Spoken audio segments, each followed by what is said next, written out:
আমার সেই গল্পটা এখনো শেষ হয়নি।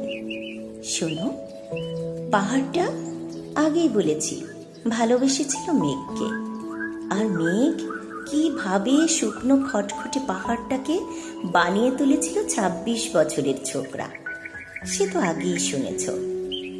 সেদিন ছিল পাহাড়টার জন্মদিন। পাহাড় মেঘকে বললে, আজ তুমি লাল শাড়ি পরে আসবে। মেঘ পাহাড়কে বললে, আজ তোমাকে স্নান করিয়ে দেব চন্দন জলে। ভালোবাসলে নারীরা হয়ে যায় নরম নদী, পুরুষেরা জ্বলন্ত কাঠ। সেইভাবেই মেঘ ছিল পাহাড়ের আলিঙ্গনের আগুনে, পাহাড় ছিল মেঘের ঢেউ জলে। হঠাৎ আকাশ জুড়ে বেজে উঠল ঝড়ের জগঝম্প।